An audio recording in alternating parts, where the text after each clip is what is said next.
Is it hot in her? Is it hot in her? I'm not a rapper. This is funny. This is not supposed to be here. This is the title slide, but hey, we'll just walk through it.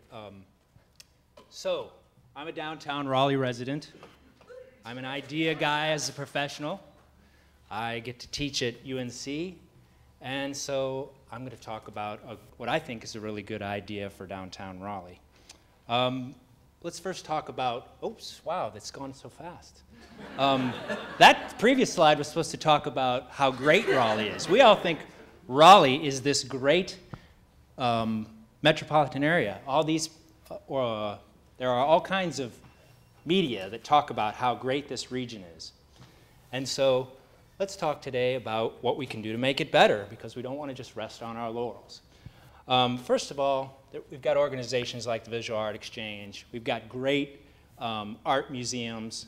We've got wonderful organically grown organizations like SparkCon and events like Hopscotch. You see them all up here. We've got a hockey team.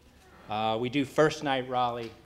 The list goes on and on and on. So there's a lot to be said about what's great about Raleigh. But I have a question for you. Do you realize that Raleigh is the 43rd largest city in the United States? Does it feel like we're this city, not Raleigh-Durham, Cary, Chapel Hill, and the surrounding community, but Raleigh is the 43rd largest city in the United States. Do you ever, when you have visitors in from out of town, do you ever wonder where to take them here in Raleigh? Here's a list of major markets. Every one of these cities on this page is smaller than Raleigh. Even those mid-sized markets over there. And you know what all these have in common? Professional sports organizations in their core. Look at this. This is a listing of major sports teams in this region, or in the United States, that all have stadiums in downtown. Miami, Cincinnati, Pittsburgh, you name it. They all have their athletic teams in their downtown core. So in that case, Raleigh simply doesn't compare. But what's interesting is we used to have a baseball team in downtown Raleigh up until the 70s. And this is not far from here. It's over right off Capitol and Peace. It's called Devereaux Meadow. And believe it or not, some famous ball players used to play there. Karl Yastrzemski, Greg Luzinski, a bunch of other Polish guys. But what's interesting is the minor league teams of the Reds, the Red Sox, the Pirates, the Mets, they all used to play here until this venue was demolished in 1979. By the way, did you know that Raleigh and Durham shared the Bulls in the 70s? Oh, yes, they did. So what's missing? What's missing from this picture? Well, that's the outfield wall right there, and this is the trash yard now. So what happened? I decided, hey, I'm a professor at UNC. We get to do this kind of stuff.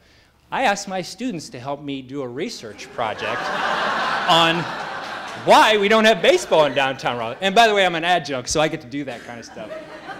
And what we came up with was these arbitrary decisions. There were arbitrary decisions made in the 80s that have lasted decades between the previous owner of the Bulls and the previous president of minor league baseball. They made the decision to call Durham, the Durham Bulls, the Triangles team.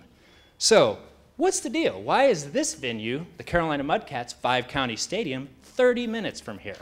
It's 30 minutes from this very location. Why is that? Well, again, I get to take that question to heart and have my students do some work.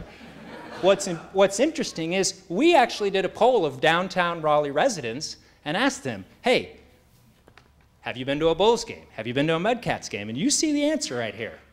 That 65%, the vast majority of people, go to Durham Bulls games. And only 31% have been to their own team in Wake County, the Mudcats. Now, what you see here is the distance between the two locations, and it's pretty similar. So it's interesting why Raleigh residents will travel all the way to Durham to go to a ball game and take their discretionary income to Durham County versus stay right here in our own location. Well, it all comes back to those arbitrary decisions. And there's actually a rule, not really, it's an arbitrary rule, that was enacted by two individuals back in the 80s. and it doesn't really exist. It doesn't exist in Winston-Salem and Greensboro. It doesn't exist in Minneapolis and St. Paul, but it exists between Durham and Raleigh. What about this interesting piece right here? This is the Charlotte Arena back in the old days, and this venue actually lasted 12 years because it's located out in the suburbs. And Charlotte residents finally realized, hey, we don't need all that parking. we're gonna go ahead and get rid of that arena and rebuild a new one downtown. Here's another interesting piece of public work. This is Cameron Village. See how beautiful it looks and how it has thrived over its 60 years of existence? So there is a potential to have good development in our community. We've got to get serious, though. Raleigh's a 43rd largest city in the United States. There is no such thing as Raleigh-Durham. So all these triangle organizations, there is no Raleigh-Durham anymore. It's Raleigh and Cary and Durham and Chapel Hill. And Raleigh-Cary alone, basically Wake County, is 1.2 million people. So what I'm advocating for is, hey, let's get serious. We need to challenge the authorities that called Raleigh, or that called Durham the market that gets a baseball team. We need to challenge those. It's two individuals that made that decision back in the 80s. And this is 20 years later. 3 times the size. We've grown 3 times the size since back then. So I want you to imagine 6,000 people downtown on any given night. A rainy Tuesday, we'd get 6,000 people to a ball game in downtown Raleigh. The other thing I want to advocate for is for the youth in the audience, who's been to who's played hooky and gone to a day baseball game? I advocate that. It's a good idea.